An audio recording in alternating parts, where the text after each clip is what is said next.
ஈசாக்குக்காக ஆண்டவரை துதிப்போமா சத்தமாக ஒரு முறை? ஹல்லேலூயா. உங்களுக்கு தூக்கம் வருதுன்னா ஒரு ஆமேன் சொல்லுங்க, அல்லேலூயா சொல்லுங்க. ஹல்லேலூயா. தூக்கம் போயிடும். சோர்ந்து போனவர்களாக உட்காரக்கூடாது. ஆண்டவருடைய ஆலயத்துல உற்சாகமாக, ஒரு சிலரை நான் பார்க்கும்போது எனக்கே உற்சாகமா இருக்கும். அவங்க உற்சாகத்தை, ஆவியில இருக்கிற பலனை பார்க்க முடிகிறது. சிலர் சோர்ந்து போயிட்டீங்க. இந்த காலை நேரத்துல ஆவியானவர் உங்கள் ஒவ்வொரு பேரையும் பலப்படுத்துவாராக. ஆமென். சத்தமாக ஆமென். ஹல்லேலூயா. இந்த ஈசாக்கை குறித்து பிள்ளைகள் சொல்லுகிறார்கள், ஈசாக்கின் பயபக்திக்குரியவர். அப்படி என்றால் ஈசாக்கு பயபக்தி உள்ள மனிதன். இந்த காலையில உங்களை பார்த்து ஒரு கேள்வி கேட்கிறேன். தகப்பனாய், தாயாய், தாத்தா பாட்டிங்களா வந்திருக்கிறீங்க. உங்களை குறித்து உங்க பிள்ளைகள் என்ன சாட்சி சொல்ல முடியும்? நான் யோசித்து பார்த்தேன். ஈசாக்கை குறித்து எங்க அப்பா பயபக்திக்குரியவர். பயபக்திக்குரியவர்னா பயபக்தியோடு ஆண்டவரை தொழுது கொள்ளுகிறவர், அப்படி என்று சொல்ல முடியும். என்னை குறித்து ஜெபிக்கிற ஒரு தாய், விசுவாச தாய், அப்படி சொல்ல முடியுமா? உங்களை குறித்து சொல்ல முடியுமா? இல்லை, எங்க அப்பாவா எப்ப பார்த்தாலும் கோவப்படுவாரு, எங்க அம்மாவா திட்டிக்கிட்டே இருப்பாங்க, எங்க அப்பா ஜெபிக்கிறதே பார்த்ததில்ல, அப்படி சொல்றாங்களா? இல்ல, உங்க ஒவ்வொரு பிள்ளைகளும் உங்களை குறித்து ஒரு சாட்சி. எங்க அப்பா ஒரு விசுவாசம் உள்ள தகப்பன். ஹல்லேலூயா, ஹல்லேலூயா. தாய்மார், உங்களுக்குள்ள ஒரு ஆசை உண்டாகட்டும், என் பிள்ளைகள் என்னை குறித்து சாட்சி சொல்லணும். இன்னைக்கு சொல்ல முடியுமா? எங்க அம்மா புலம்பிக்கிட்டே இருப்பாங்க, எப்ப பார்த்தாலும் முறுமுறுத்துக்கிட்டே இருப்பாங்க, எங்க அப்பாவை திட்டிக்கிட்டே இருப்பாங்க, எங்க அம்மாட்ட சண்டை போட்டுட்டே இருப்பாங்க. சின்ன பிள்ளைகள் சொல்றாங்க, எங்க அப்பாவும் அம்மாவும் சந்தோஷமாவே இருக்கிறது இல்ல, எப்பயும் சண்டை போடுறாங்க. யோசிச்சு பாருங்க. உங்களை குறித்து உங்களுக்கு, உங்கள் மனைவிக்கு, உங்கள் கணவனுக்கு, உங்க பிள்ளைகளுக்கு தெரியும். இன்னைக்கு என்ன சாட்சியோடு நாம் காணப்படுகிறோம்? ஒருவேளை வெளியே நல்ல சாட்சி, நிறைய பேர் ஆலயத்தில் வரும்போது நல்ல சாட்சி, வேலை பார்க்கிற இடத்துல நல்ல சாட்சி. ஆனால் உங்கள் நெருக்கமானவர்கள், உங்கள் மனைவி, உங்கள் பிள்ளைகள் உங்களை குறித்து என்ன சாட்சி சொல்ல முடியும்? நான் விசுவாசிக்கிறேன், இனி வருகிற நாட்களில் இங்க இருக்கிற ஒவ்வொருவரை குறித்து குடும்பங்களில் நற்சாட்சி உண்டாகும். ஹல்லேலூயா, ஆமென். இதுவரைக்கும் இல்லாம இருக்கலாம், சோர்ந்து போகாதீங்க. இன்னைக்கு சொல்லுங்க, நான் ஒரு நற்சாட்சி உள்ள மகன், நான் ஒரு நற்சாட்சி உள்ள பெண். ஹல்லேலூயா. பிள்ளைகள் சொல்வது ரொம்ப கடினம். ஏன் தெரியுமா? நம்முடைய ஒவ்வொரு அசைவையும் நம்ம பிள்ளைகள் பார்ப்பாங்க, நமக்கு தெரியாது. மற்றவர்கள் ஏதோ ஒரு அக்கேஷனா பார்ப்பாங்க, ஒரு இடத்துல ஒரு நிகழ்வுல பார்ப்பாங்க. இங்க நீங்க வரும்போது நாங்க பார்க்கலாம். ஆனா பிள்ளைகள் அப்படி இல்லை, நமக்கு தெரியாது. நம்ம ரொம்ப ஆழமா அவர்கள் வாட்ச் பண்ணுவாங்க, அப்படி பார்த்துட்டே இருப்பாங்க. இதுக்கு அப்பா என்ன பதில் சொல்றாரு, இதுக்கு அம்மா என்ன ரியாக்ட் பண்றாங்க, இந்த காரியத்துக்கு அம்மா எப்படி பேசுறாங்க, ரொம்ப கவனிப்பாங்க. உங்களுடைய சாட்சியை காத்து கொள்ள வேண்டியது முதலாவது உங்கள் வீடுகளில். அன்பான தேவ பிள்ளைகளே, ஈசாக்கை குறித்து சொல்லப்படுகிறது பயபக்தியுடைய மனிதன். ஹல்லேலூயா. அநேக காரியங்களை நான் சொல்ல முடியும், வேகமாக நான் சொல்லுகிறேன். முதலாவது ஈசாக்கை குறித்து நான் சொல்ல வேண்டும் என்றால், கடந்த செய்தியில நான் உங்களுக்கு யெகோவா ஈரே என்று ஒரு சம்பவத்தை உங்களுக்கு சொன்னேன். அந்த பகுதியிலிருந்து உங்களுக்கு ஈசாக்கை குறித்து என்ன தோன்றுகிறது? யாராவது சத்தமா சொல்லுங்களேன்.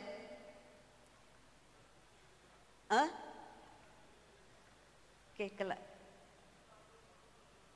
ஈசாக்கு கர்த்தர் கீழ்ப்படிந்தான்.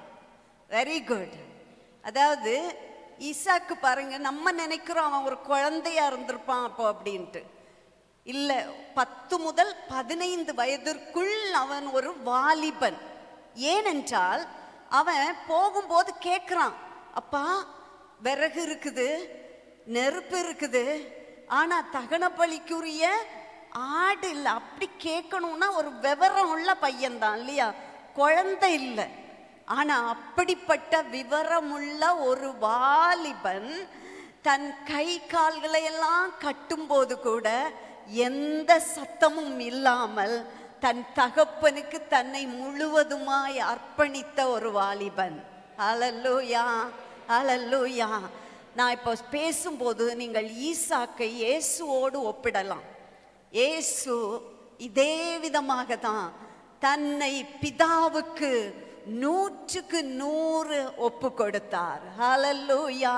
அன்பான தேவ பிள்ளைகளே, கடினமான பாதையினூடே கடந்து போய் கொண்டிருக்கிற தேவ பிள்ளைகளை பார்த்து சொல்றேன், ஏன் எனக்கு இது சம்பவிக்கிறது? ஏன் என் வாழ்க்கையில் ஆண்டவர் இதை அனுமதித்தார்? எனக்கு மட்டும் இப்படி ஒரு காரியமா? என் வாழ்க்கையில நான் ஆண்டவரை தானே நேசித்தேன், ஆண்டவருக்கு தானே கீழ்ப்படிந்தேன், ஏன் எனக்கு இப்படி ஒரு காரியம் என்று சொல்லி ஒருவேளை நீங்க வேதனையோடு வந்திருக்கலாம். ஆனா ஒன்று சொல்லுகிறேன், ஈசாக்கு தன்னை எப்படி தன் தகப்பனுக்கு முழுவதுமாய், ஒரு பேச்சு இல்லை, எதிர் பேச்சே இல்லை, இயேசு பிதாவுக்கு தான் படப்போகிற பாடுகளை குறித்து அறிந்திருந்தோம், பிதாவுக்கு முழுவதுமாய் தன்னை ஒப்பு கொடுத்தது போல இந்த காலை வேளையில் இந்த இடத்துல கூடி வந்திருக்கிற எல்லா தேவ பிள்ளைகளை பார்த்து சொல்லுகிறேன், உங்களை முழுவதுமாய் கர்த்தருக்கு ஒப்பு கொடுங்கள். ஹல்லேலூயா. கஷ்டமா தான் இருக்கும், ஈஸி கிடையாது. இந்த பாடுகளை போகும்போது தான் தெரியும், சொல்றது ஈஸி, ஆனா அனுபவிக்கும் போது ஏன் ஆண்டவரே, எப்படி ஆண்டவரே, எப்படி இதை தாண்டுவேன் ஆண்டவரே? ஆனா உங்க சித்தம் ஆண்டவரே, முழுவதுமா என்னை அர்ப்பணிக்கிறேன் ஆண்டவரே, என்னை ஒப்பு கொடுக்கிறேன் ஆண்டவரே சொல்லுவீர்கள் என்றால் அந்த பாதையை கடப்பதற்கு ஆண்டவர் பலனை கட்டளையிடுவார். ஹல்லேலூயா. கடந்த நாட்களில் வந்த தோல்விகள், பிரச்சனைகள், போராட்டங்களில் சோர்ந்து போய் வந்திருக்கிறீங்களா? தேவ பிள்ளைகளாகிய உங்களை பார்த்து சொல்லுகிறேன், ஆண்டவர் அதற்கான பரிகாரம், அதற்கான பலனை உங்களுக்கு அவர் வைத்திருக்கிறார். மறந்து போகாதீங்க. மற்றவர்களுக்கு புரிந்து கொள்ள முடியாது, குடும்பத்தினருக்கு புரிந்து கொள்ள முடியாது. ஒன்று சொல்லட்டுமா, ஆண்டவருக்கு என்று தன்னை அர்ப்பணித்த ஒரு தேவ பிள்ளையின் வாழ்க்கையில் அநேக காரியங்கள் கேள்விக்குறியாக தான் இருக்கும். மற்றவர்கள் வாழ்க்கை போல நம் வாழ்க்கை இருப்பதில்லை. சிலர் ஈஸியா போயிடுவாங்க. ஆனா ஆபிரகாம் எவ்வளவோ ஆண்டவரை நேசித்தான், விசுவாசித்தான். 100 வயதுல கூட விசுவாசத்தை விட்டு தளரல. ஆனா அவன் வாழ்க்கையில் வந்த போராட்டத்தை பாருங்க, அவனுக்கு வந்த சோதனையை பாருங்க. ஆனா அந்த இடத்துல தேவன் உண்மை உள்ளவர் என்று ஆபிரகாமுக்கு தன்னை நிரூபித்தார் என்றார். இந்த காலை வேளையில சோர்ந்து போய் வந்திருக்கிற தேவ பிள்ளைகள், நீங்கள் ஒன்று அறிந்து கொள்ளுங்கள், அவர் வாக்கு பண்ணினதை நிறைவேற்ற உண்மையுள்ளவராய் வல்லமை உள்ளவராய் இருக்கிறார். எத்தனை பேர் ஆமென் என்று சொல்லுகிறீர்கள்? ஆமென். ஹல்லேலூயா, ஹல்லேலூயா. கண்ணீரின் பள்ளத்தாக்கு தான் என் வாழ்க்கை என்று சொல்லுகிறீர்களா? கடக்க முடியல சிஸ்டர், என்னால என்ன செய்வேன் தெரிய முடியல. வெகு சீக்கிரத்தில் இந்த துன்பத்தை ஆண்டவர் மாற்ற போகிறார். உங்க வாழ்க்கையில ஒரு மாற்றத்தை தரப்போகிறார்.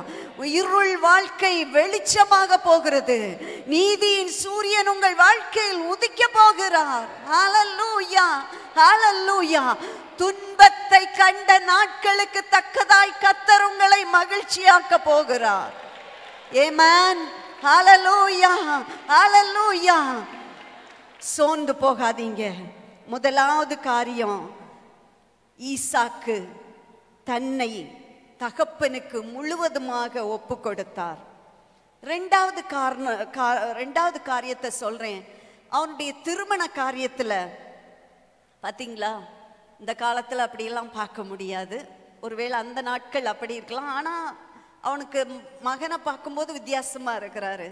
தன்னுடைய திருமண நாட்கள் வந்தபோது எந்த ஒரு காரியத்தையும் அவர் சொல்லல. தன்னுடைய தகப்பன் எதை அவர் திட்டமிடுகிறாரோ அதற்கு தன்னை 100க்கு 100 ஒப்பு கொடுத்தார். வாலிப பிள்ளைகள், இந்த நாட்களில் இதை மனதில் நீங்க வைக்கணும். கர்த்தர் தகப்பன தாயை தந்திருக்கிறாரு, பெற்றோரை தந்திருக்கிறாரு. ஆண்டவர்கிட்ட நீங்க ஜெபிக்கணும். ஆண்டவரே, உங்க சித்தம் எங்க பெற்றோர் மூலம் வெளிப்படணும். ஆண்டவரே, ஆண்டவருக்கு கீழ்ப்படுகிறது. கர்த்தருக்கு ஏற்ற காரியங்களில் பெற்றோருக்கும் நாம் கீழ்ப்படிய வேண்டும். இதை அறிந்து கொள்ளுங்கள். இவன் ஒண்ணுமே சொல்லல. நன்றாக உங்களுக்கு சம்பவம் தெரியும். ரெபேக்காள் வரும்போது ஈசாக்கு என்ன பண்ணிட்டு இருக்கிறாரு? தியானம் பண்ணி கொண்டு வெளியே வர்றாரு. ஹல்லேலூயா. ஒரு அதை யோசிக்கும் போது நமக்கு சந்தோஷமா இருக்குது இல்லையா? ஈசாக்கு நினைத்தால், ஒன்று, தகப்பனுக்கு கீழ்ப்படுகிறவன், இரண்டாவதாக கர்த்தரை தனக்கு முன்னால வச்சிருந்தாரு, ஒரு ஜெபிக்கிற மனிதன். ஹல்லேலூயா. இயேசுவோடு நம்மை கம்பேர் பண்ணும்போது பிதாவின் சித்தம், பிதா என்ன விரும்புகிறாரோ அதுதான் எனக்கு. ஜெபிக்கிற ஒரு கர்த்தர், ஜெபிக்கிற ஒரு ஆண்டவர். மூன்றாவது, ஒரே மனைவியை உடையவர். ஏன்னா பழைய ஏற்பாட்டில் எத்தனை மனைவியும் வச்சுக்கலாம். ஆனால் ஈசாக்கு பார்க்கும்போது அவருக்கு ஒரே ஒரு மனைவி. ஆபிரகாமுக்கு கூட வேற மனைவிகள் இருந்தார்கள். யாக்கோபுக்கு உங்களுக்கு தெரியும். ஆனால் ஈசாக்குக்கு என்னது? ஒரே மனைவி. அது ஒரு முக்கியமான காரியம். இன்னும் தொடர்ந்து பார்க்கும்போது பஞ்சம் வருது. இந்த பகுதியில் நம்ம இன்னைக்கு வாசித்த பகுதியில் அது பார்க்குறோம். பஞ்சம் வரும்போது எல்லாருமே என்ன செய்வாங்க? பஞ்சத்திலிருந்து தப்புவதற்கான இடத்தை நோக்கி போகிறார்கள். ஆனால் ஈசாக்கு பஞ்சம் வந்த போதும் எகிப்துக்கு விட்டு வந்த இடத்துக்கு அவன் திரும்பி போகவே இல்லை. இவ்வளவுதான். ஆமேனா? என்ன கடினமா இருக்கும். சின்ன பிரச்சனை வந்துட்டா போதும், நாங்க இனி ஆண்டவரை விட்டுறோம். விட்டு வந்த இடத்தை தேடி போகிற ஒரு நிலைமை. இந்த காலை வேளையில உங்கள் யாவரையும் பார்த்து அன்போடு சொல்லுகிறேன், ரட்சித்த ஆண்டவருக்கு மரண பரியந்தம் சாட்சியா இருப்போம். விட்டு வந்த பழைய வாழ்க்கைக்கு திரும்பாதீங்க. ஒரு நாளும் பின்னால திரும்பி பார்க்காதீங்க. ஈசாக்கை குறித்து ஒரு ஸ்பெஷல் கேரக்டரா சொல்லணும்னா, ஈசாக்கு விட்டு வந்த எகிப்துக்கு போகல. பஞ்சம் வந்த போதும் தன்னை ஆண்டவர் எங்க வைத்தாரோ அங்கதான் இருந்தான். சிலர் சொல்வது கர்த்தரை தான் இப்ப நேசிச்ச பிறகுதான் பிரச்சனை வரலாம். நான் ஞானஸ்நானம் எடுத்த பிறகுதான் பிரச்சனை வந்திருக்கலாம். ஆனால் அதுல இருந்து ஆண்டவர் தப்புவதற்கு போக்கையும் வைத்திருக்கிறார். ஹல்லேலூயா, ஹல்லேலூயா. ஒரு நாள் சோர்ந்து போகாதீங்க, பின்னால காலை வைக்காதீங்க, எகிப்தை நோக்கி போகாதீங்க. சிலர் கால் போறதில்ல, இருதயம் முழுசும் எங்க தான் இருக்கும்? விட்டு வந்த இடத்தை தான் திரும்பி திரும்பி சொல்லிட்டு இருந்தாங்க. எங்க நாங்க அங்க இருந்தா நல்லா இருந்திருக்கோம், நாங்க அப்படி இருந்தா நல்லா இருந்திருக்கோம், நான் ரட்சிக்கப்படுறதுக்கு முன்ன அப்படி இல்லை. பிரியமானவர்களே, முன் வைத்த காலை ஒரு நாளும் பின் வைக்க கூடாது. ஹல்லேலூயா, ஹல்லேலூயா. நல்லா பதிச்சுக்கோங்க. சின்ன சின்ன காரியம்தான். ஈசாக்குடைய வாழ்க்கையில இருந்து பார்க்கும்போது ஒரு சின்ன ஒரு பாடம், ஆனா ஒரு ஆழமான பாடம், முக்கியமான பாடம். இன்னும் என்ன பார்க்குறோன்னா, நிறைய காரியம் பின்னால நான் சொல்றேன். ஈசாக்கை குறித்து நான் யோசிச்சு பார்க்கும்போது, ஆபிரகாம், ஈசாக்கு, யாக்கோபு, இந்த 3 பேர்ல ஈசாக்குடைய வாழ்க்கை ரொம்ப ஸ்மூத்தா போயிட்டு இருக்குது, ரொம்ப ஆர்ப்பாட்டமா இல்லை. யாக்கோபுடைய வாழ்க்கையில பார்த்தீங்கன்னா எப்பயும் ஒரு ஏதோ ஒன்று யோசிக்கிறதுக்கு சிந்திக்கிறதுக்கு இருக்கும். ஆனா ஈசாக்கு லைஃப் ரொம்ப ஸ்மூத்தா போயிட்டு இருக்குது. ஒரு சிலர் வாழ்க்கை, நான் நிறைய பேர் சில வேளை நினைச்சு பார்ப்பேன், லைஃப் ரொம்ப ஸ்மூத்தா போயிட்டு இருக்கும், பிரச்சனை இருக்காது, ரொம்ப ஆகா ஓகோன்னு இருக்காது, சாதாரணமா ஒரு வாழ்க்கை, ஆண்டவரை நேசிக்கிற ஒரு குடும்பம், பிரச்சனை இல்லாத குடும்பம், பணப்பிரச்சனை இருக்காது, வியாதி போராட்டங்கள் ரொம்ப இருக்காது. ஆனா ஒரு சாதாரணமான வாழ்க்கை. அந்த சாதாரணமான வாழ்க்கையிலையும் ஈசாக்குடைய பெயர் குறிக்கப்படுகிற அளவுக்கு அவன் வாழ்க்கை சவாலா இருந்தது. ஹல்லேலூயா. இன்னைக்கு ஒரு சாதாரண வாழ்க்கை தான் சிஸ்டர். என்னை பத்தி, என் குடும்பத்தை பத்தி யாரும் சொல்றதில்ல, யாரும் நினைக்கிறதில்ல. எங்க குடும்பத்திலே ஒரு சாதாரணமான ஒரு குடும்பம், எங்க முழு குடும்பத்திலையும் அப்படி என்று நினைத்து கொண்டு வந்திருக்கிற தேவ பிள்ளைகளை பார்த்து ஒன்று சொல்லுகிறேன், உங்களை குறித்து ஆண்டவர் ஒரு திட்டம் வைத்திருக்கிறார். மறந்து போகாதீங்க. ஈசாக்கின் பயபக்திக்குரியவர் ஈசா.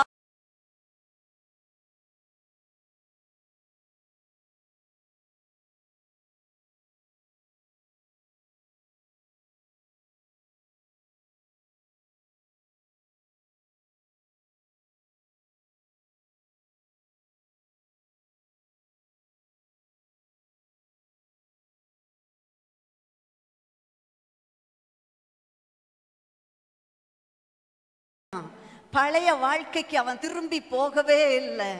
முன் வைத்த காலை அவன் பின் வைக்கல. இன்னைக்கு சொல்ல முடியுமா, எந்த சூழ்நிலையிலும் ஒருத்தர் தப்பா பேசிட்டாங்க, சபையில வந்த இடத்துல யாரோ திட்டாங்க, உடனே ஏதோ ஒரு நினைவு இல்லை, சொல்ல முடியுமா அவங்களால? நான் முன் வைத்த காலை பின் வைப்பது இல்லை. ஹல்லேலூயா, ஹல்லேலூயா. ஈசாக்குடைய வாழ்க்கையில் அப்படிப்பட்ட ஒரு காரியம். இப்போ ஈசாக்குடைய வாழ்க்கையில நம்ம இன்றைக்கு பார்க்கிற இந்த பகுதிக்கு நான் வரப்போகிறேன். ஒரு காரியத்தை இன்னும் சொல்றேன். ஈசாக்கு ஆசீர்வதிக்கப்பட்டதற்கு காரணம் அவனுடைய தகப்பன் தான். நிறைய இடத்துல நம்ம பார்க்கிறோம் ஈசாக்கை அவன் தகப்பன். இந்த நாம வாசிச்ச அந்த பகுதியில கூட ஆண்டவர் சொல்றாரு, அதை நான் திரும்ப சொல்றேன். நான் உன்னோடே கூட இருந்து என் ஊழியக்காரனாகிய ஆபிரகாமின் நிமித்தம் உன்னை ஆசீர்வதித்து உன் சந்ததியை பெருக பண்ணுவேன். கோடிட்டு கொள்ளுங்க உங்க பைபிள்ல, என் ஊழியக்காரனாகிய ஆபிரகாமின் நிமித்தம். இன்னைக்கு உங்க பிள்ளைகள்கிட்ட நீங்க சொல்லணும், எப்பா நான் கர்த்தருக்கு முன்பாக உண்மையா நடக்கிறேன், என் நிமித்தம் கர்த்தர் உன்னை ஆசீர்வதிக்க போகிறார். ஹல்லேலூயா. சொல்ல முடியுமா? இல்ல சாபத்தை தான் பிள்ளைகளுக்கு வச்சுட்டு போறீங்களா? எப்படியோப்பா ஏதோ என் வாழ்க்கையில வந்துருச்சு அப்படி சொல்லாதீங்க. தைரியமா சொல்லணும், பாரு நான் கர்த்தருக்கு உண்மையாய் வாழ்ந்திருக்கிறேன், உத்தமமாய் வாழ்ந்திருக்கிறேன், என் நிமித்தம் உன்னை ஆண்டவர் ஆசீர்வதிக்க போகிறார். ஆபிரகாமின் நிமித்தம் ஆண்டவர் ஈசாக்கை ஆசீர்வதித்தார். நிறைய பார்க்கும்போது ஈசாக்குடைய தகுதி ரொம்ப குறைவுதான். ஈசாக்கு ஒன்றும் பெருசா செய்யல, ஆனா ஆபிரகாமினுடைய ஆசீர்வாதம் ஈசாக்கு மேல அதிகமா இருந்தது. ஹல்லேலூயா, ஹல்லேலூயா. ஆபிரகாமினுடைய தகுதிகள் எல்லாம் யார் கணக்குல எழுதப்பட்டது? பேசுங்களே, யார் கணக்குல எழுதப்பட்டது? ஈசாக்கின் கணக்குல. நம்ம இன்னைக்கு செய்கிற நல்ல காரியங்கள், ஆண்டவருக்காக வாழ்வது, ஆண்டவர் கணக்குல வச்சு நம்ம பிள்ளைகளுக்கு கணக்கு எழுதுவாரு. ஹல்லேலூயா. மாத்தி போடுங்க. இன்னைக்கு எதெல்லாம் தீமையா செய்கிறோமோ, எதெல்லாம் அநியாயம் செய்கிறோமோ, எதெல்லாம் கசப்பு வைராக்கியத்தோட இருக்கிறோமோ, யாருக்கெல்லாம் தீமை செய்துகிட்டே இருக்கிறோமோ, நம் பிள்ளைகள் கணக்குல தீமையா எழுதி கொண்டே இருப்பார். மறந்து போகாதீங்க. கடந்த வாரத்துல நான் செய்தியின் போது சொன்னேன், உங்க பிள்ளைகளுக்கு சாபத்தை குவிக்காதீங்க. எத்தனை பேர் அந்த காரியத்துல உங்களை சரி செய்தீங்கன்னு தெரியாது. மீண்டும் உங்களை சொல்றேன், உங்க பிள்ளைகளுக்கு சாபம் அல்ல, ஆசீர்வாதம். எத்தனை பேருக்கு வேணும் என் பிள்ளைகள் ஆசீர்வதிக்கப்படணும்? சொல்லுங்க, கரத்தை உயர்த்தி ஆண்டவர்கிட்ட சொல்லுங்க, ஆண்டவரே ஏன் நீதி நிமித்தம் என் பிள்ளை ஆசீர்வதிக்கப்படட்டும். ஆண்டவரே என் வாழ்க்கையில் அநியாயங்கள் வேண்டாம், அநீதிகள் வேண்டாம், தீமை வேண்டாம். நான் விட்டு கொடுக்கிறேன் ஆண்டவரே. நான் இந்த காரியத்துல சீர் பொருந்துறேன் ஆண்டவரே. இந்த காரியத்துல நான் மனம் திரும்புகிறேன் ஆண்டவரே. இதுவரைக்கும் அநியாயத்தை செஞ்சுட்டேன், மன்னியும் ஆண்டவரே. நன்றி. கரத்தை கீழே போடுங்க. அநேகருக்கு இந்த பயமே இல்லை. எப்படியோ வாழ்றோம். ஆலயத்துல வந்து ஆராதிப்பது நல்லதுதான், ஜெபிப்பது நல்லதுதான், ஆனா வாழ்க்கையை குறித்த ஒரு கவனமே இல்லை. அன்பானவர்களே, ஆபிரகாம் நன்மையை செய்தான். ஈசாக்கு கணக்குல அது எழுதப்பட்டது. இப்போ எல்லாரும் எடுத்துக்கொள்ளுங்கள், ஆதியாகமம் 26 எடுத்துக்கோங்க.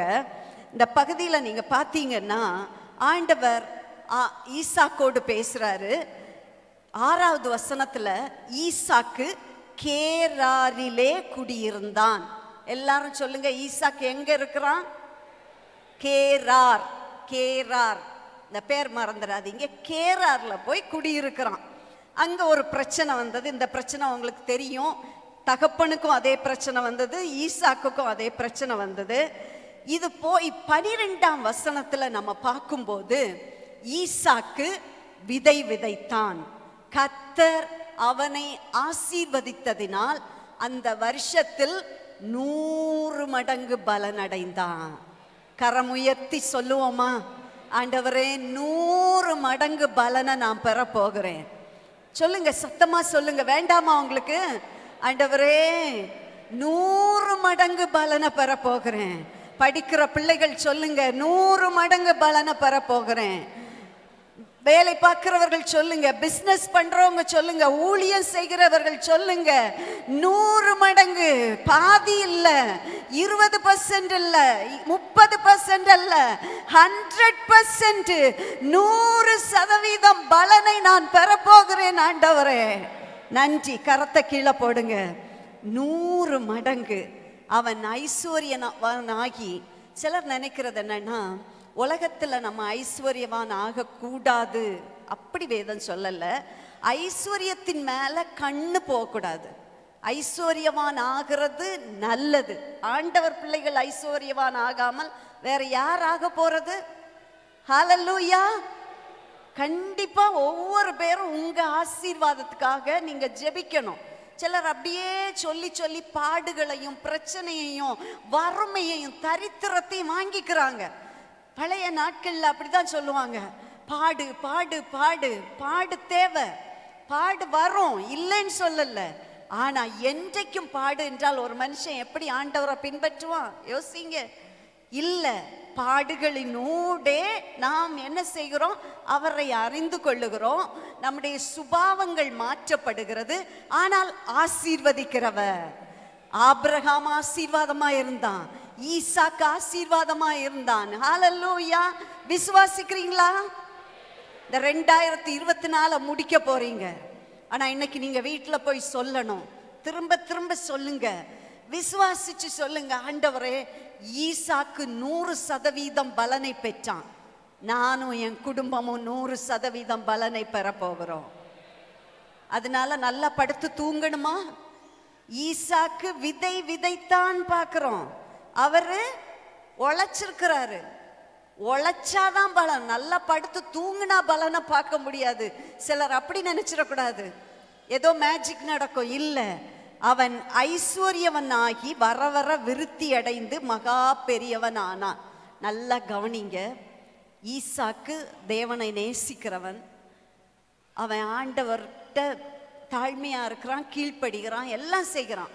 இவன் விதை விதைத்தான். 100 மடங்கு பலன் வந்து பெரியவனான உடனே அங்க இருக்கிறவங்க எல்லாரும் என்ன செய்கிறாங்க? பொறாமை கொண்டு பெலிஸ்தர் அவன் மீது, சொல்லுங்க, பொறாமை கொண்டு. சொல்லுங்க, பொறாமை.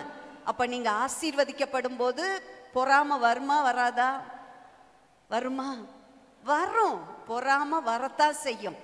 பொறாமை வந்தது மட்டுமல்ல, அபிமெலேக்கு ஈசாக்க பார்த்து கேட்கிறான், ஐயா நீ ரொம்ப பலவானாய் போயிடுற, தயவு செய்து எங்களை விட்டு என்ன செய்துரு. இங்கதான் நம்ம கவனிக்கணும். நல்லா கவனிங்க. வர வர பெரியவனானான், நல்ல பெரியவன் ஆயிட்டான், ஐஸ்வர்யவன் ஆயிட்டான். எல்லாம் பார்க்கறான், என்னடா கூடாரத்துல இருக்கிறான், இவன் இவ்வளவு பெரியவன் ஆயிட்டு இருக்கான். பொறாம கொண்டது மட்டுமல்ல, நம்ம கிட்ட இப்படி வந்து கேட்டா என்ன சொல்லுவீங்க? உங்ககிட்ட இந்த மாதிரி உங்க ஊர்ல நீங்க பெரிய ஆள் ஆயிட்டீங்க, எப்பா இங்க இருக்காதீங்க, தயவு செய்து போயிருங்கன்னா என்ன செய்வோம்? என் வீட்டுல நான் இருக்கிறேன், முடிஞ்சா கேஸ போட்டு தொடர்ந்து என்ன செய்வோம்? கேஸ் பேசிட்டு இருப்போம் இல்லையா? ஈசாக்கு என்ன செய்தான்? நல்லா கவனிங்க. 17வது வசனம். அப்பொழுது ஈசாக்கு அவ்விடம் விட்டு புறப்பட்டு, கேரார் ஊர்ல இருந்தவன் இப்ப பள்ளத்தாக்குக்கு போயிட்டான். நல்லா கவனிங்க. பள்ளத்தாக்கின் அனுபவம் உங்க வாழ்க்கையில வந்திருக்கலாம். நான் ரொம்ப நல்லா இருந்தேன் சிஸ்டர், எங்க குடும்பம் அவ்வளோ ஆகா ஓகோன்னு இருந்துச்சு, எங்க பேர்ல பொறாமப்பட்டுட்டாங்க. இன்றைக்கு நான் பள்ளத்தாக்கின் அனுபவத்துல போயிருக்கிறேன். அப்படிப்பட்ட தேவ பிள்ளைகள் யாரா இருந்தாலும் இன்றைக்கு ஒரு நல்ல செய்தி உங்களுக்கு சொல்றேன், என்றைக்கும் பள்ளத்தாக்கு அல்ல. ஹல்லேலூயா. ரெகோபோத் வரப்போகிறது. ஆமென். ஹல்லேலூயா. சந்தோஷமா இல்லையா? ஹல்லேலூயா, ஹல்லேலூயா. இன்னைக்கு பள்ளத்தாக்கினூடே போய் கொண்டிருக்கிறீர்களா? பள்ளத்தாக்கு என்றால் வாழ்க்கையின் தாழ்ந்த அனுபவம். உயர்ந்த மேன்மையான இடத்துல இருந்தோம், இங்க வீடு எப்படி இருக்கும்? வீடு நிறைய திங்ஸ், அவ்வளோ பெரிய காரு, அவ்வளவு நிலம், எல்லாவற்றையும் இழந்து போன பள்ளத்தாக்கின் நிலைமையில இருந்தாலும் ஒன்று சொல்லுகிறேன், மலைகளில் உங்களோடு இருந்த அதே தகப்பன் பள்ளத்தாக்கின் அனுபவத்தில் உங்க கரத்தை பிடித்திருக்கிறார். ஆமென், ஹல்லேலூயா. மலையில தான்ப்பா உன் கூட இருப்பேன், இந்த பள்ளத்தாக்குல உன்னை கைவிட்டுட்டேன்னு சொல்ல மாட்டாரு. பள்ளத்தாக்கிலும் அதே கர்த்தர், அதே வல்லமையுடைய ஆண்டவர், அதே அற்புதங்களை செய்கிற ஆண்டவர் உங்க கரத்தை பிடிச்சிருக்கிறாரு. ஹல்லேலூயா, ஹல்லேலூயா. நிறைய பேருக்கு இன்னும் அந்த சோர்வை விட்டு வெளியே வர முடியல. பள்ளத்தாக்குல நாங்க கைவிடப்பட்டிருக்கோம். இல்ல சகோதரியே, சகோதரனே, ஒன்று அறிந்து கொள்ளுங்க, இந்த பள்ளத்தாக்குல அவர் மட்டும் உங்களோடு இல்லை என்றால் நீங்கள் என்றைக்கோ அழிந்து போயிருப்பீர்கள், குடும்பமாய் அழிந்து போயிருப்பீர்கள். இந்த பள்ளத்தாக்குல கர்த்தர் எங்களோடு இருக்கிறார் என்று சொல்பவர்கள் மட்டும் வலது கரத்தை உயர்த்துங்க.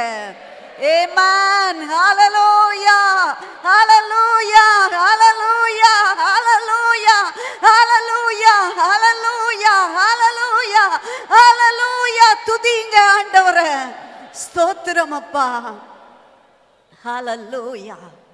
பள்ளத்தாக்கிலும் நம்மோடு இருக்கிற ஆண்டவர். இவன் பாருங்க எந்த அளவுக்கு. நான் ஈசாக்கை பத்தி ஆச்சரியமா சொல்லணும்னா, இவங்க எல்லாம் சொல்றாங்க, ஏதாவது ஒன்று சொல்லியிருக்கலாம் ஈசாக்கு, அபிமெலேக்கு நான் உனக்கு துன்பத்தை தரல, உன்னை நான் எதுவுமே செய்யல, நாங்க பாட்டுக்கு இருக்கிறோம்ப்பா, நான் விதைக்கிறேன் 100 பலன் அனுபவிக்கிறேன், அதுக்கு ஏன்பா நீ என்ன ஊரை விட்டே துரத்துற? எதுவும் கேட்கல. நம்மால் முடியுமா? நியாயத்திற்காக எப்படி போராடுகிறோம் இல்லையா? வீட்டுல போராடி, வெளியே போராடி, நீதிமன்றத்துல போராடி, எங்க அந்த கோர்ட்ல இருந்து இந்த கோர்ட்டுக்கு போராடுகிறோம். ஆனா ஈசாக்க முன்னால வச்சுக்கோங்க. ஈசாக்கு சொல்றான், உடனே அதை இடத்தை விட்டு பள்ளத்தாக்குக்கு போயிட்டான். பள்ளத்தாக்குல போய் இங்க இருக்கும்போது பெலிஸ்தர் ஆபிரகாமின் கதையை நல்லா கவனிங்க. ஆபிரகாமின் நாட்களில் ஆபிரகாம் தோண்டின துறவுன்னா கிணறுன்னு வச்சுக்கோங்களேன், ஊற்றுன்னு வச்சுக்கோங்களேன். துறவு தோண்டின துறவை எல்லாம் இந்த பெலிஸ்தர் என்ன செய்துட்டாங்க? மூடி போட்டுட்டாங்க. ஆனா இப்போ ஈசாக்குடைய வேலைக்காரர் என்ன செய்தாங்க?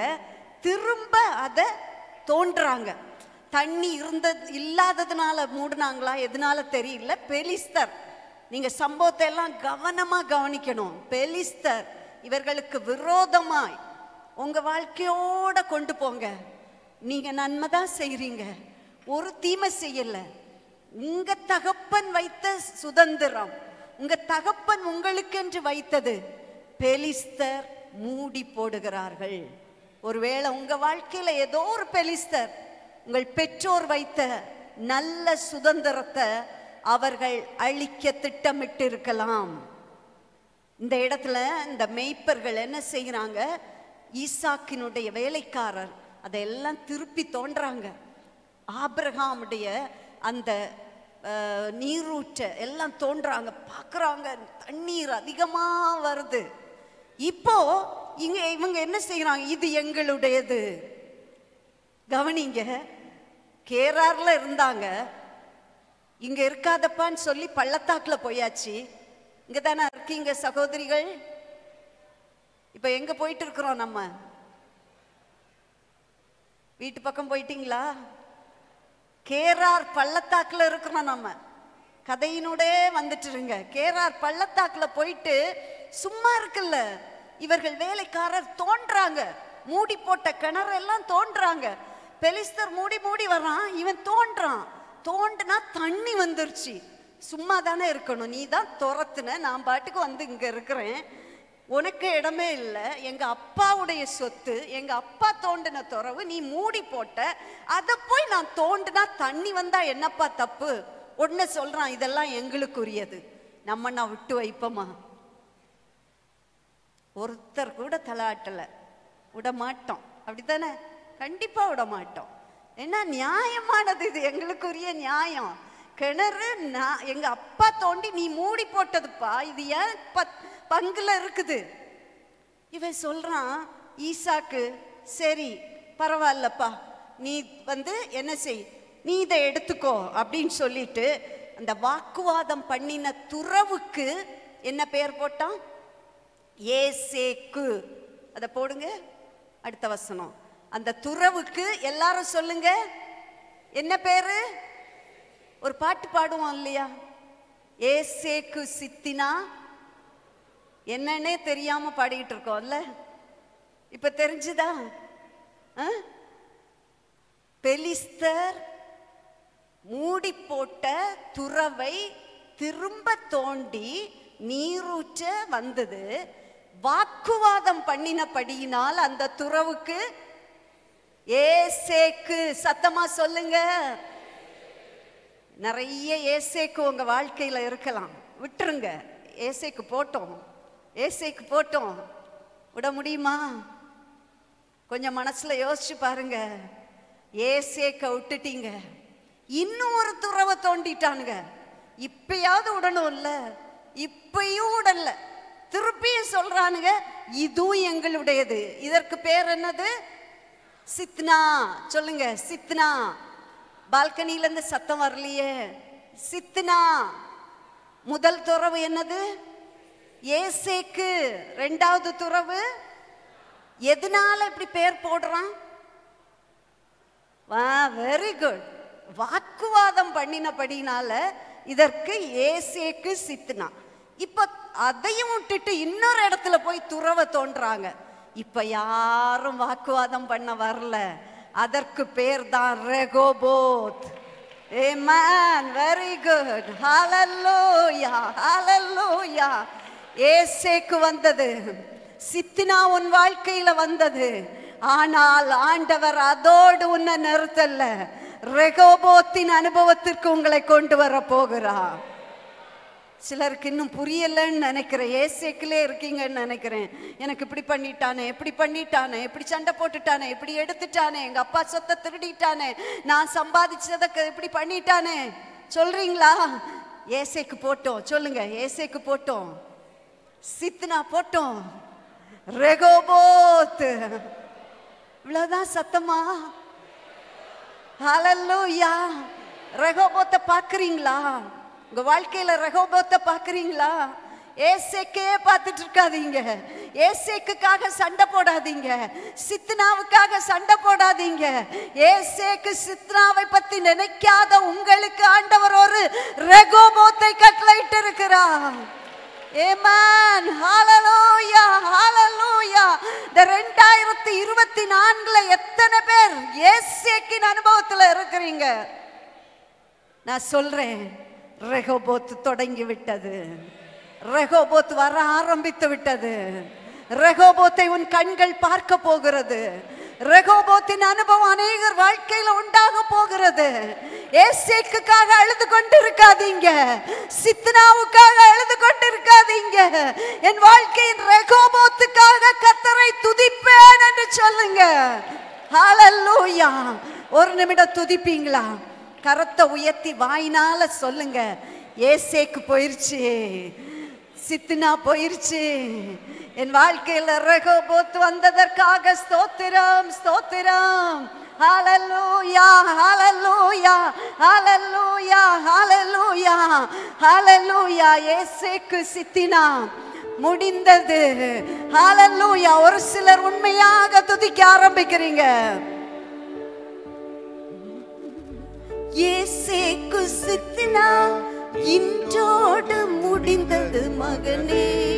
சத்தமாக, ஏசேக்கு சித்னா இன்றோடு முடிந்தது மகனே. ரெகோபோத் தொடங்கி விட்டது, ரெகோபோத் தொடங்கி விட்டது. ஏசேக்கு சித்னா இன்றோடு முடிந்தது மகளே. ஏசேக்கு சித்னா இன்றோடு முடிந்தது மகளே. ரெகோபோத் தொடங்கி விட்டது, ரெகோபோத் தொடங்கி விட்டது. ஏசேக்கு சித்னா இன்றோடு சத்தம் எழும்பலியே. எல்லாரும் வாய்களை திறந்து ஓ ராமா சந்தரனமா ரெகோபோ தொடங்கி விட்டது. உனக்கு ரெகோபோ தொடங்கி விட்டது. இயேசுவுக்கு சித்தனாய் இன்றோடு முடிந்தது மகனே. இயேசுவுக்கு சித்தனாய் இன்றோடு முடிந்தது மகனே. ரெகோபோ தொடங்கி விட்டது. உனக்கு ரெகோபோ தொடங்கி விட்டது. ஹல்லேலூயா. பக்கத்தில் இருப்பவர்களை பார்த்து முடிந்தால் சொல்லுங்க, ரெகோபோ தொடங்கிடுச்சு சிஸ்டர், ரெகோபோ தொடங்கிடுச்சு பிரதர். பயப்படாதீங்க, பயப்படாதீங்க. ஏசேக்கு சித்தனாலாம் போயிருச்சு. உங்க முகத்துல இருக்கிற சந்தோஷத்தை அவங்க பார்க்கட்டுமே. ஹல்லேலூயா. சிலர் ரெகோபோத்துன்னு சொல்லும் போதும் அவ்வளவுக்கு வருத்தத்தோட சொல்றீங்க. இல்ல, சந்தோஷத்தோட ஆண்டவர் செய்வார். பிரியமானவர்களே, உங்களுக்கு செய்யாம யாருக்கு செய்ய போறாரு? பக்கத்துல சொல்லுங்க, உங்களுக்கு செய்யாம யாருக்கு செய்ய போறாரு? ஹல்லேலூயா. ரெகோபோத் ஆரம்பித்ததற்காக கரங்களை தட்டி ஆண்டவருக்கு நன்றி செலுத்துவோம். ஹல்லேலூயா, ஹல்லேலூயா, ஹல்லேலூயா, ஹல்லேலூயா. இப்போ ஈசாக்கு எங்க இருந்தான்? எங்க இருந்தாரு? கேரார் பள்ளத்தாக்குல. மறந்து போகாதீங்க வாலிபர்கள் எல்லாம், பக்கத்துல சொல்லிக்கோங்க, கேரார் பள்ளத்தாக்கு, கேரார் பள்ளத்தாக்கு. ஹல்லேலூயா. இங்க சித்தினா போய் ரெகோபோத் ஆரம்பிச்சது பெயர்சபாவுக்கு போறான், அடுத்த இடத்துக்கு போறான். அங்க கர்த்தர் அவனோட பேசுறாரு, ஈசாக்கே நான் உன்னோட இருக்கிறேன், நான் ஆபிரகாமுடைய தேவன், பயப்படாதே, நான் உன்னோட கூட இருந்து என் ஊழியக்காரனாகிய ஆபிரகாமி நிமித்தம் உன்னை ஆசீர்வதித்து உன் சந்ததியை பெருக பண்ணுவேன்.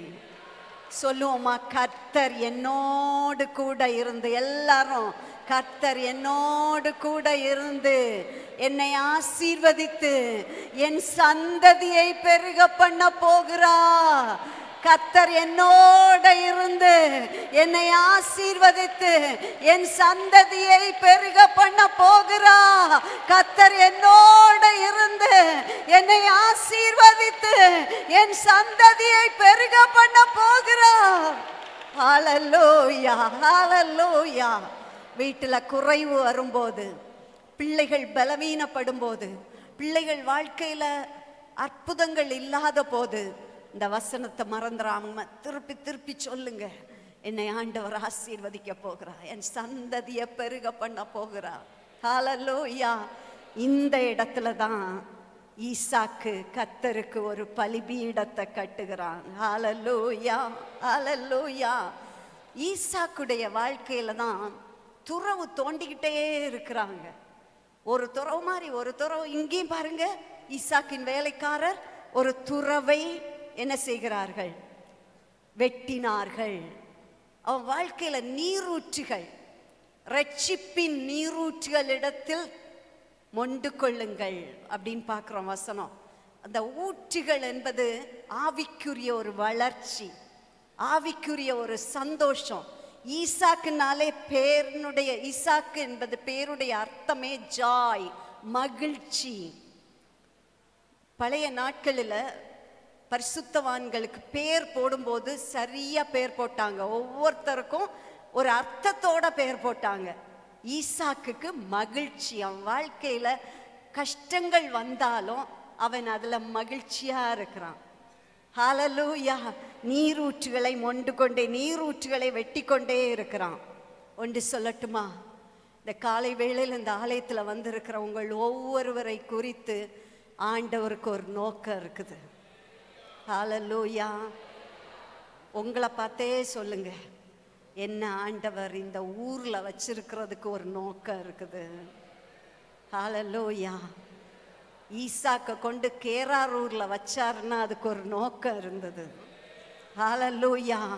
பெலிஸ்தர் மூடின துறவை எல்லாம் தோன்றான், நீரூற்றுகள் வந்து கொண்டே இருக்கிறது. இன்னைக்கு உங்கள் நிமித்தம் உங்கள் ஊர்களில் செழிப்பை ஆண்டவர் தரப்போகிறார். எத்தனை பேர் சொல்றீங்களோ என் ஊர் இருளடைஞ்சு இருக்குது சிஸ்டர், வெளிச்சமே இல்லை, ஒரே சண்டை, குடிகாரனுக்கு தொல்லை, சாபம் பிடிச்ச ஊரு. இன்னைக்கு நீங்க சொல்ல போறீங்க, என்ன வச்சிருக்கிறீங்க ஆண்டவரே, இந்த இடம் ஆசீர்வாதமாய் மாறப்போகிறது, ஆசீர்வாதமாய் மாறப்போகிறது. உங்க ஊரின் சண்டைய ஆண்டவர் உங்களை கொண்டு அடக்க போகிறார். ஹல்லேலூயா. நீங்களும் போய் சண்டை போட நிக்காதீங்க. அவங்க சண்டை போடுறாங்க, நானும் ஒரு ஆள் ஊர்லன்னு சொல்லாதீங்க. விட்டு விலகுங்க, விட்டு விலகுங்க. ஆண்டவர் நீரூற்றுகளை தந்து கொண்டே இருப்பார். ஹல்லேலூயா, ஹல்லேலூயா, ஹல்லேலூயா. நேரம் அதிகமாக போகிறது. ஒரே ஒரு யாக்கோபினுடைய அடுத்த இதை ஆரம்பிச்சு மட்டும் விடுறேன், டைம் ஆயிடுச்சு.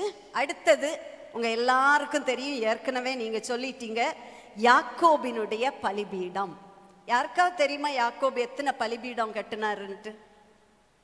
தெரியாது, நம்ம அப்படிலாம் கவனிக்க மாட்டோம். சொல்லப்பட்ட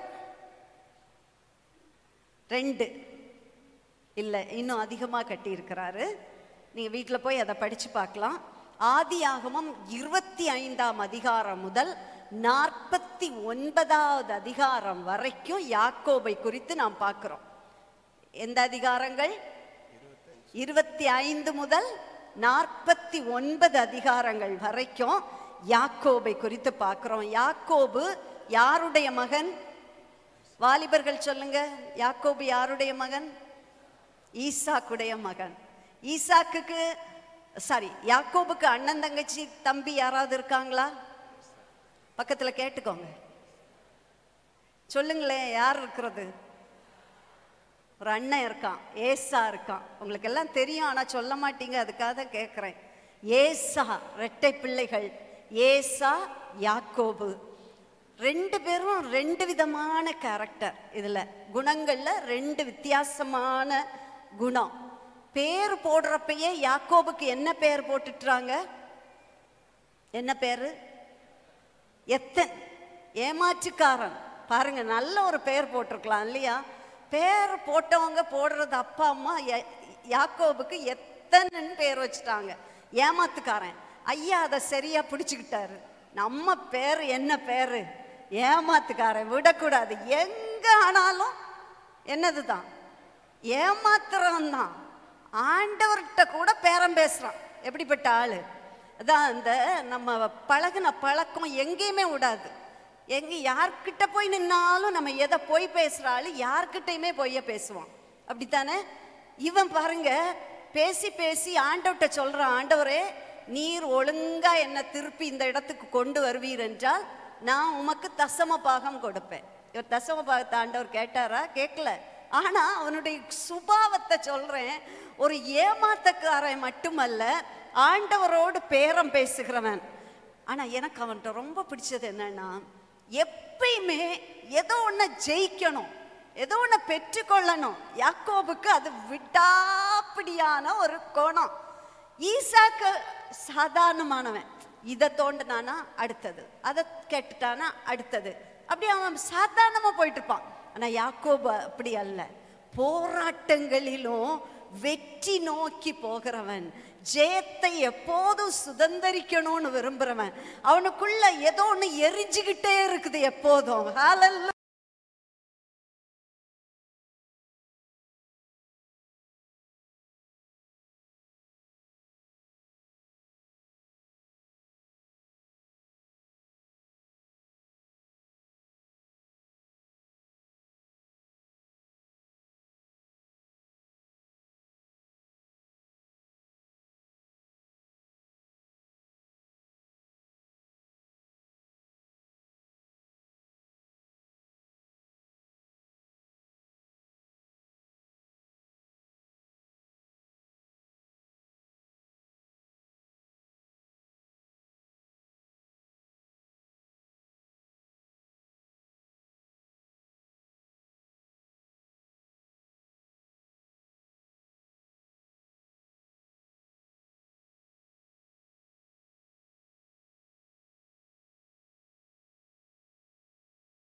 வந்து பார், அவ்வளவுதான், வந்து பாருன்னு சொல்லியிருக்கலாம். இன்னும் சில வாரங்கள் இருக்குது. அன்பான தேவ பிள்ளைகளை பார்த்து சொல்றேன், நீங்க தான் இந்த சபைக்குள்ள ஆத்துமாக்களை கொண்டு வர முடியும். ஊழியர்கள் போய் சொன்னா கேட்க மாட்டாங்க, ஆனா நீங்க சொல்வீங்கன்னா ஆத்துமாக்கள் வருவார்கள். ஹல்லேலூயா. சகோதரிகள், இந்த பெண்கள் கூட்டத்துல 2 பேரையாவது கூட்டிட்டு வாங்களேன் புதுசா. கூட்டிட்டு வந்துட்டீங்கன்னா பெரிய பாக்கியம். ஹல்லேலூயா. யாக்கோபுக்குள்ள எப்பயும் ஆண்டவரை குறித்த ஒரு வைராக்கியம். தன்னுடைய பெயர் ஏமாத்துக்காரனா இருந்தாலும் ஆண்டவரோடு அவன் நெருங்கிக்கிட்டே இருப்பான். அப்படிப்பட்ட ஒரு யாக்கோபு. ஹல்லேலூயா. நல்லா கவனிங்க, உங்களுக்கு யாக்கோபுடைய சம்பவம் தெரியும். அப்பாவை ஏமாத்தினான், அண்ணனை ஏமாத்தினான், ஏமாத்திக்கிட்டு ஐயா புறப்பட்டுட்டாரு. வனாந்தரத்துல ரொம்ப நேசிச்ச அம்மா கூட. இந்த குடும்பத்துல ஒரு காரியத்தை நான் உங்களுக்கு சொல்லணும். அம்மாவும் அப்பாவும், ஒரு அம்மா ஒரு பிள்ளைகிட்ட, அப்பா இன்னொரு பிள்ளைகிட்ட. ஆச்சரியமா இருக்கு இல்லையா? 2 பிள்ளைகளையும் அம்மா தான் பெத்தெடுத்தாங்க, அதுவும் ஒரே இதுல. அப்படி இருந்தோம் அப்பா யாரை நேசிக்கிறாரு? ஏசாவை. அம்மா ரெபேக்காள், யாக்கோப. நீங்க அப்படி நேசிக்கிறீங்களா? யாராவது இருக்க மாட்டீங்க இல்லையா? அப்படி இருந்தா தயவு செய்து மாத்திருங்க, வேண்டாம். பிள்ளைகளுக்குள் விரோதத்தை நீங்க தான் உண்டாக்குறீங்க, வேற யாரும் இல்லை. இப்போ இப்படிப்பட்ட சூழ்நிலையில சம்பவம் உங்களுக்கு தெரியும், என்ன நடந்துச்சு. ஆசீர்வாதத்தை வாங்கிக்கிட்டு ஐயா புறப்பட்டுட்டாரு.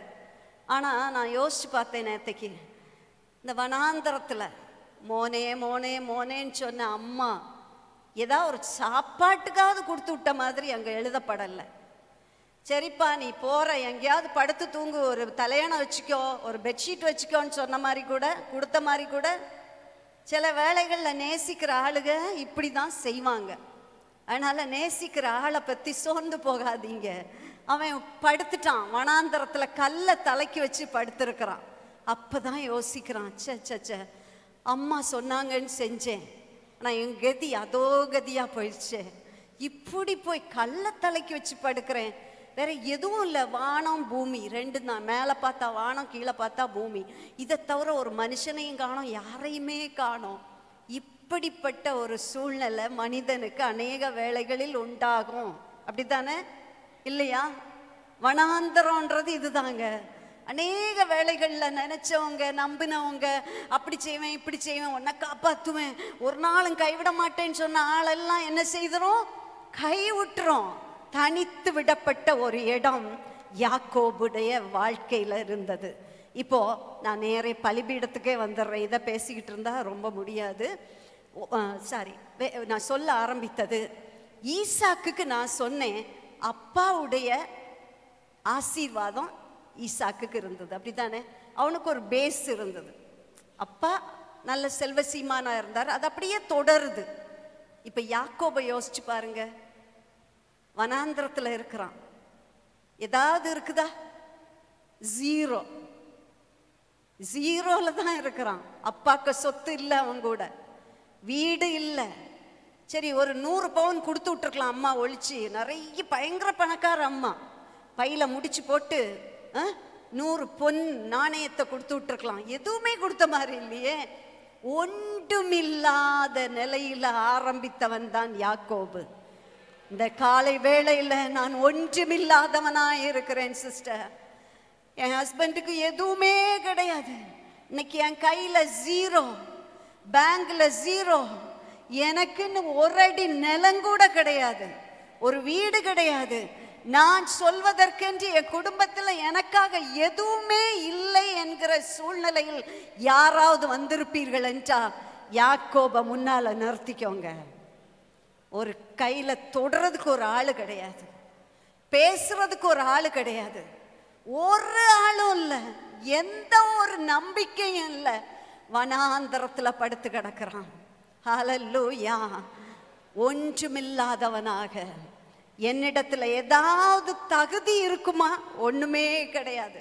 இப்ப தகுதின்னு சொல்லணும்னா அவன்கிட்ட என்னதான் தகுதி சொல்லுங்க? என்ன தகுதி யாக்கோபு கிட்ட இருக்குது?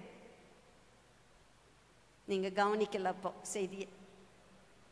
ஏமாத்துக்காரன், அது ஒரு தகுதி தான் இருக்குது. ஏமாத்துற ஆளு, இதை மட்டும்தான் அவனுக்கு தகுதியே தவிர ஒரு தகுதி இல்லை. தகுதியே இல்லாத யாக்கோபு வனாந்தரத்துல படுத்து கிடக்கிறான். திருட்டுத்தனமா வந்தான். இனி போற இடத்துல அவன் செய்ததெல்லாம் நான் உங்களுக்கு அடுத்த நாள்ல சொல்றேன். அவனுக்கு எந்த ஒரு ஆசீர்வாதத்தையும் இப்ப காணவே முடியல. என்னால் ஒன்றும் கூடாது, உம்மால் எல்லாம் கூடும். அந்த ஒரே ஒரு காரியம், அந்த ஒரு பகுதியை மட்டும், அந்த ஒரு வசனத்தை மட்டும் வாசிச்சு நம்ம ஜெபிக்க போகிறோம். அவன் வனாந்தரத்துல அங்க படுத்திருக்கிறான் இல்லையா, அந்த இடத்துல அவன் சொல்றான், 32வது அதிகாரம், 32 இல்ல 28. ஆண்டவர் அங்க அவன் தலையாண வச்சு படுத்திருக்கும் போது ஆண்டவர் சொல்றாரு, நான் உன் தகப்பனாகிய ஆபிரகாமின் தேவனும் 28:13 ஈசாக்கின் தேவனுமாகிய கர்த்தர் நீ படுத்திருக்கிற பூமியை உனக்கும் உன் சந்ததிக்கும் தருவேன். சந்தோஷமா இல்லையா?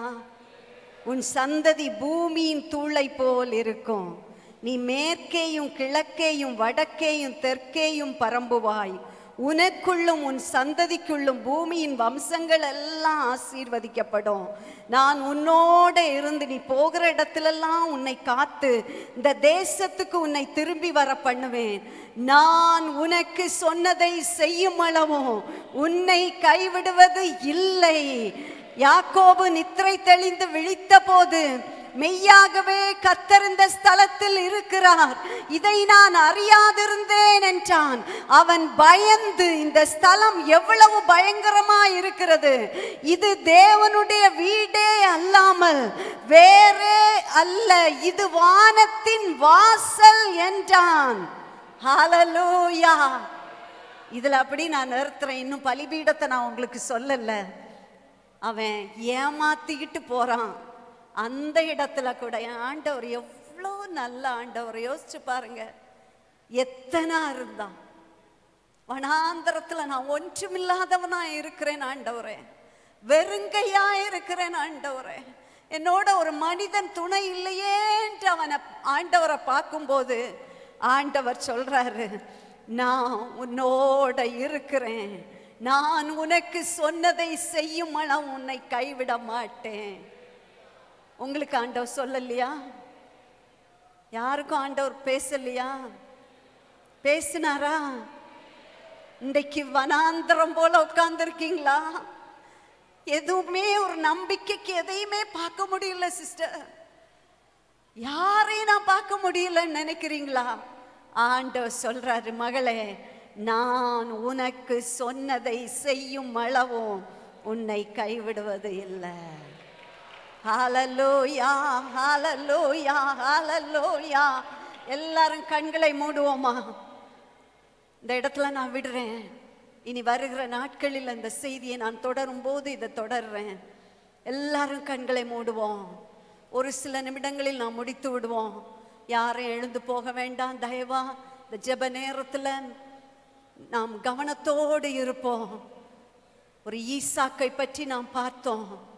ஈசாக்கு ஒரு தியான புருஷனா இருந்தான், ஜெபிக்கிறவனா இருந்தான், விட்டு கொடுக்கிறவனா இருந்தான், தகப்பனுடைய ஆசீர்வாதங்களுக்கு சுதந்திரமாய் மாறினான், தகப்பனுக்கு கீழ்ப்படுகிறவனா இருந்தான்.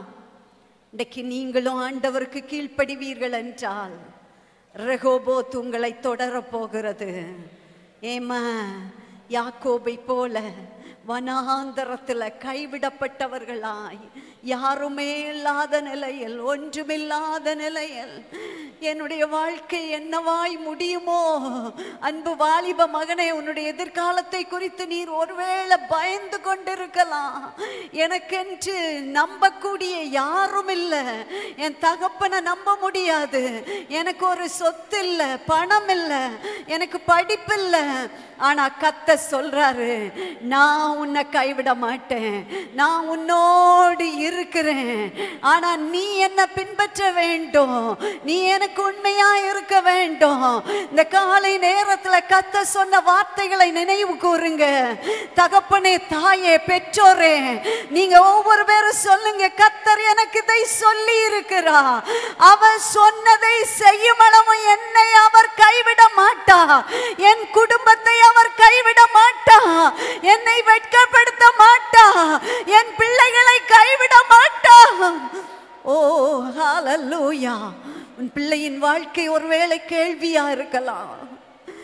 என் வாழ்க்கையே எப்படி இருக்கிறதே, என் குழந்தைக்கு என்ன பதில் செய்ய போகிறேன், என் மகனுடைய வாழ்க்கை இப்படி இருக்கிறதே ஆண்டவரே என்று கதறிக்கொண்டிருக்கிற தாயே, ஆண்டவர் உங்களுக்கு சொன்னதை செய்யும் அளவும் உங்களை கைவிடவே மாட்டாரு. என் மகன் வாழ்க்கை இப்படி போகும் என்று நான் நினைக்கல, நான் நல்லா இருக்கத்தானே நான் அவனை வளர்த்தேன் நினைக்கிறீங்களா? சகோதரனை, ஆண்டவர் சொல்றாரு, எதெல்லாம் இந்த ஆலயத்தில் உங்களோடு பேசினாரோ, எதெல்லாம் உங்ககிட்ட சொன்னாரோ, அதை செய்து முடிக்கும் அளவு அவர் உங்களை கைவிடவே மாட்டார். நீங்க ஒருவேளை ஆண்டவருக்கு துரோகம் பண்ணி இருக்கலாம், ஆண்டவரை ஏமாற்றி இருக்கலாம், ஆண்டவரை துக்கப்படுத்தி இருக்கலாம். ஆனால் இந்த நேரத்தில் அவரை பார்த்து சொல்லுங்க, ஆண்டவரே, நான் உம்மை நேசிக்கிறேன், நான் உமக்காக வாழ்வேன். இந்த உலகத்தில் எனக்கு நம்பிக்கைக்கென்று யாருமே இல்லை ஆண்டவரே.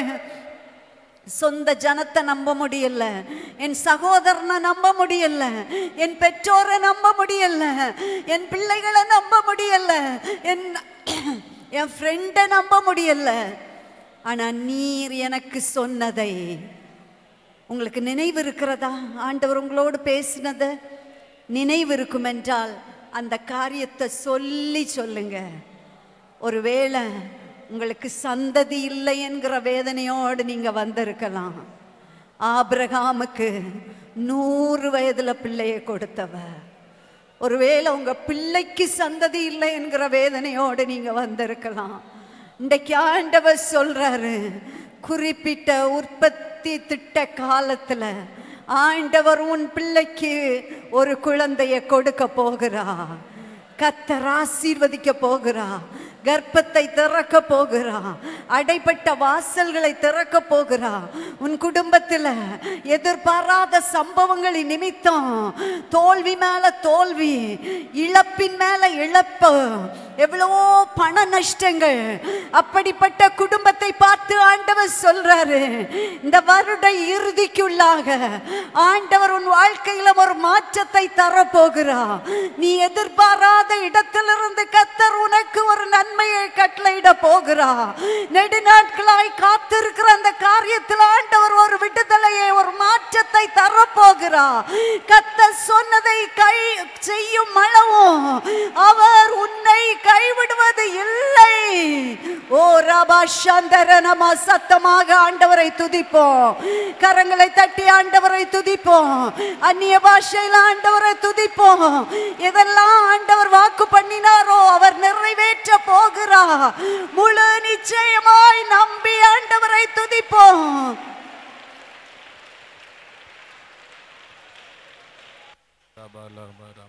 எல்லாரும் கைகளை தட்டி ஹல்லேலூயா, ஹல்லேலூயா, கர்த்தரை மகிமைப்படுத்தும். எல்லாரும் முழு பலத்தோடு கூட சொன்னதை செய்யும் அளவும் கைவிடாதவர். ஆமென். ஈசாக்கு அந்த தேசத்தில் விதை விதைத்தான், கர்த்தர் அவனை ஆசீர்வதித்து 100 மடங்கு பலனை கொடுத்தது போல. ஹல்லேலூயா, ஹல்லேலூயா. ஈசாக்கை ஆசீர்வதித்தவர், அவனுடைய பிரயாசத்திற்கு பலனை கொடுத்தவர். ஹல்லேலூயா, ஹல்லேலூயா. எல்லாரும் கரங்களை தட்டி இந்த மாதத்தில் தேவன் தம்முடைய ஆசீர்வாதத்தினால ஆமென் நிரப்பும்படியாக ஒன்றுமில்லாமையில் போனதான யாக்கோபை ஆசீர்வதித்தவர். ஹல்லேலூயா. வெறுங்கையாய் போன ஆமென் தாய் வெறுங்கையாய் அனுப்பிவிட்ட பின்போ ஆமென், ஆமென், ஆமென், ஆமென், கர்த்தருடைய வல்லமை அபிஷேகம். ஹல்லேலூயா. சொன்னதை செய்யும் அளவோ அவர் கைவிடவே மாட்டார். சொன்னதை செய்யும் அளவோ என்னை கைவிடவே. கைகளை உயர்த்தி சொன்னதை செய்யும் அளவோ என்னை கைவிடவே மாட்டார். தலை சாய்க்கும் கல் நீரையா மூலை கல் நீரையா. தலை சாய்க்கும் கல் நீரையா மூலை கல் நீரையா. பெத்தே இது வானத்தின் வாசல். ஏசையா ஆசீர்வாதத்தின் வாசல். ஏல் பெத்தே இது வானத்தின் வாசல். ஏசையா ஆசீர்வாதத்தின் வாசல்.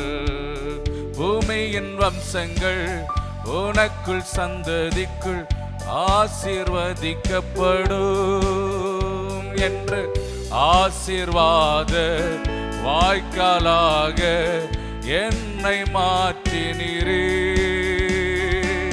பூமியின் வம்சங்கள் உனக்குள் சந்ததிக்குள் ஆசீர்வதிக்கப்படும் என்று ஆசீர்வாத வாய்க்காலாக என்னை மாற்றினீரே. சொன்னதை செய்யும் அளவோ நீர் கைவிடவே. சொல்லுங்க, ஈசாக்கை ஆசீர்வதித்தவர், யாக்கோபை ஆசீர்வதித்தவர், ஆமே ஆபிரகாமை நினைவு கூர்ந்து பிதாக்களின் ஆசீர்வாதத்தை கொடுத்தவர், அவர் வாக்கு பண்ணினவர் நிறைவேற்ற வல்லவர். சொன்னதை செய்யும் அளவோ இன்ற நாளில் கர்த்தர் நமக்கு நம்முடைய மகள் மூலமாக வார்த்தையை சொன்னதை செய்யும் அளவோ அவர் நம்மை கைவிட மாட்டார். ஆமே, கரங்களை தட்டி ஆமை இந்த நாளில் நீர் எங்களோடு கூட பேசின வார்த்தைகளை நிறைவேற்ற போகிறபடியா ஒன்றுமில்லாமையில் பள்ளத்தாக்கின் அனுபவத்தில் ஆமென் இருக்கிற நம்முடைய பிள்ளைகளுடைய வாழ்க்கையில ஒரு ரெகோபோத் ஏசேக்கு சித்தனா என்றோடு முடிந்து ரெகோபோத்தின் அனுபவம் ஒவ்வொருடைய வாழ்க்கையிலும் உண்டாவதாக. ஓ ரக்கபரதன ஷந்தரா. ஹல்லேலூயா. உமக்கு நன்றி செலுத்துகிறோம். எல்லா மகிமையும் உமக்கே தருகிறோம். இந்த முதல் ஆராதனையில் நீர் மகிமைப்பட்ட கிருபைகளுக்காக ஸ்தோத்திரம். உடைய மகளை பயன்படுத்தினபடியால் உமக்கு நன்றி செலுத்துகிறோம். எல்லா மகிமையும் உமக்கே தருகிறோம். இயேசுவின் நாமத்தில் ஜெபிக்கிற நல்ல பிதாவே, ஆமென். என் ஆத்துமாவே கர்த்தரை ஸ்தோத்திரி, என் முழு உள்ளமே அவருடைய பரிசுத்த நாமத்தை ஸ்தோத்திரி. என் ஆத்துமாவே கர்த்தரை ஸ்தோத்திரி, அவர் செய்த சகல உபகாரங்களை மறவாதே. ஆமென். ஆசீர்வாத நம்முடைய கர்த்தராகிய இயேசு கிறிஸ்துவின் கிருபையும் பிதாவாகிய தேவனுடைய அன்பும் பரிசுத்தாவினுடைய ஐக்கியமும் சிநேகமும் என்றும் என்றும் சதா காலமும் நம் அனைவரோடும் கூட இருப்பதாக. ஆமென். ஹல்லேலூயா. கர்த்தர் உங்களை ஆசீர்வதிப்பாராக. ஒரு தங்க